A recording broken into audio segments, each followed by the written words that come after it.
Hello everyone, कैसे हैं आप सब। आशा करती हूँ कि आप सब बहुत अच्छे होंगे। ओशो जो है वो बहुत ही बेहतरीन बातें बताते हैं। अगर हम ओशो के कहे रास्ते पर चलें तो जिंदगी में कोई दुख तकलीफ होगी ही नहीं। आज हम ओशो की कही गई एक छोटी सी कहानी आपको सुनाते हैं, जिस कहानी को सुनने के बाद आपको भी बहुत ही खुशी मिलेगी। कहानी का नाम है भीतर का खजाना।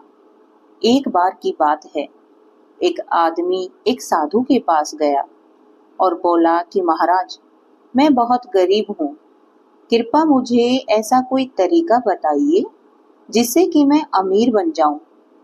साधु मुस्कुराकर बोला कि तेरे घर में एक बहुत बड़ा खजाना छुपा है, तू बस खुद उसकी तलाश कर ले।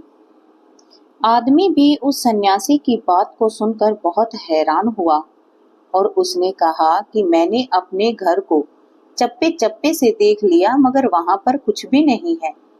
साधु बोला कि वही तो तेरी सबसे बड़ी समस्या यही है। तू बाहर बाहर खोजता रहा, लेकिन जो असली खजाना है वो तेरे घर के भीतर है। जब तक तू अपनी आंखों को बंद नहीं करेगा, तब तक तुझे सच्चा खजाना नहीं मिलेगा। उस दिन से वह व्यक्ति ध्यान करने लगा। कुछ वर्षों के बाद वह सच में बहुत बदल गया, शांत, संतुष्ट और भीतर से पूर्ण हो गया। उसे अब दौलत की कोई आवश्यकता नहीं रही, क्योंकि उसने उस भीतर के खजाने का पता लगा लिया था, जिसकी तलाश में वह साधु के पास गया था। बस फर्क इतना है कि पहले वो उस खजाने की तलाश को इस दुनिया के बीच में ढूंढ रहा था। वो खजाने को पैसा मान रहा था, मगर पैसा खजाना नहीं होता। सबसे बड़ा खजाना हमारे अंदर होता है। हम अपनी अच्छाई को और हम जैसे हैं हम अपने आप को स्वीकारना चाहिए।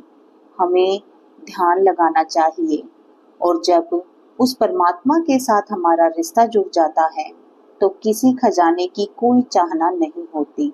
जब तक हमारा मन शांत नहीं होगा, तब तक हम इस जीवन रूपी और हमारे अंदर छिपे खजाने को नहीं ढूंढ सकते। ओशो कहते हैं कि सच्ची संपत्ति बाहर नहीं, बल्कि हमारे भीतर है। बस हमें ध्यान और जागरूकता से उसे पाने की जरूरत है। ये थी हमारी कहानी। कैसी लगी प्लीज कमेंट बॉक्स में जरूर बताइएगा।